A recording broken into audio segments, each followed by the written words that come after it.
మనలో చాలా మంది కొత్త పిచ్చగాడు పొద్దరగడు అనే సామెత వినే ఉంటారు. ఈ కథ ఆ సామెతకు నిలువెత్తు రూపం. భారత సంతతికి చెందిన ఒక అమ్మాయి అమెరికాలో ఫేమస్ అవ్వాలనే ఆశతో తన సొంత మూలాలనే ఎలా అవమానించిందో, చివరికి ఎలా నవ్వుల పాలైందో తెలిస్తే మీరు ఆశ్చర్యపోతారు. ఆ అమ్మాయి పేరు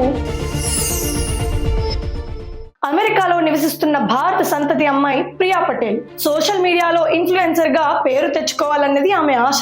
దానికోసం ఆమె ఎంచుకున్న మార్గం వివాదం. ఇటీవల ఆమె సోషల్ మీడియాలో ఒక ట్వీట్ పెట్టింది. Immigration without assimilation is invasion. America సంస్కృతిలో కలిసిపోకుండా ఇక్కడికి వలస రావడం అంటే అది దండయాత్రతో సమానం. ఈ ఒక్క వాక్యతో అమెరికాలో పెద్ద దుమారం రేగింది. ఆమె పేరు చూస్తే ప్రియా పటేల్, పేరులోనే పక్కా ఇండియన్ అని తెలుస్తోంది. కానీ ఆమె వలస వచ్చిన వాళ్లను పట్టుకుని దండయాత్ర అంటుంది. దీంతో ఇంటర్నెట్ మొత్తం ఒక్కసారిగా భగ్గుమంది. ఒక వలసదారుల కుటుంబం నుంచి వచ్చిన నువ్వు వలసల గురించి లెక్చర్లు ఇస్తావా అంటూ జనాలు ఆమెను ట్రోల్ చేయడం మొదలు పెట్టారు. ఈ వివాదం ముదురుతున్న సమయంలో ఆమె ప్రముఖ జర్నలిస్ట్ పియర్స్ మోర్గాన్ షోకి ఇంటర్వ్యూకి వెళ్ళింది. అక్కడ ఆమె తన మూలాలను, అంటే తాను ఇండియన్ అని ఒప్పుకోవడానికి పడ్డ పాటలు చూస్తే నవ్వొస్తుంది. మీ నాన్నగారు ఎక్కడి నుండి వచ్చారు అని అడిగితే తను తెలివిగా ఇంగ్లాండ్ నుంచి అని కవర్ చేయడానికి చూసింది. Are they from the United States or somewhere else?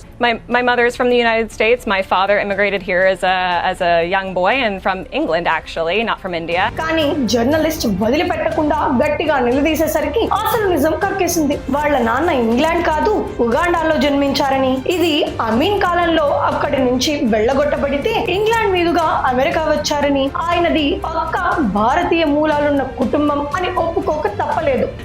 Is English your father or?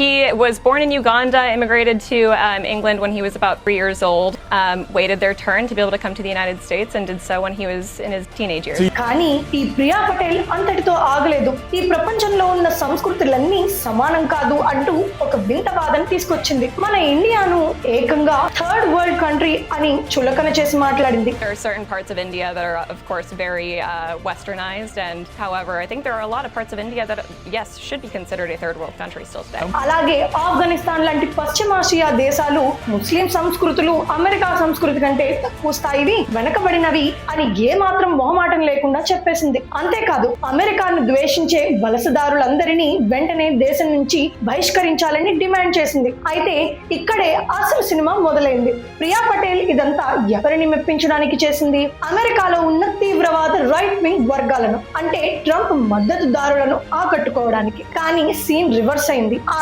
Right wing అమెరికన్లే ఆమె ట్రోల్ చేయడం మొదలు పెట్టారు. అసలు నీ ఫస్ట్ నేమ్ ప్రియా, నీ లాస్ట్ నేమ్ పటేల్, నువ్వు వలసల గురించి మాకు చెప్తావా? ముందు నువ్వు ఇండియా వెళ్ళిపో, ఇక్కడ నువ్వు ఎవ్వరికి అవసరం లేదు అని వాళ్లే ఆమెను దారుణంగా తిట్టడం మొదలు పెట్టారు. మరోవైపు ఆసియన్లు, మిగతా వలసదారులు ఆమెను చూసి జాలి పడుతున్నారు. కేవలం తెల్లవారి దగ్గర మార్కులు కొట్టేయడం కోసం తన సొంత మూలాలను ద్వేషించుకునే మానసిక రుగ్మత ఆమెకు పట్టుకుందని విమర్శిస్తున్నారు. ఒక్కసారి ఆలోచించండి. ఫేమ్ కోసం, వ్యూస్ కోసం, రాజకీయంగా ఎదగడం కోసం మనల్ని మనం మర్చిపోయి మన జాతిని మనమే కించపరుచుకుంటే చివరకు ఏమవుతుందో అనడానికి ప్రియా పటేల్ స్టోరీనే ఒక పెద్ద ఉదాహరణ. అటు సొంత వాళ్లకు కాకుండా ఇటు పరాయి వాళ్లకు కాకుండా మధ్యలో నవ్వుల పాలైంది. ఈ మొత్తం సంఘటనపై మీ అభిప్రాయం ఏంటి? ఫేమస్ అవ్వడం కోసం సొంత గుర్తింపును అవమానించుకోవడం సరైనదేనా? కింద కామెంట్స్ లో చెప్పండి.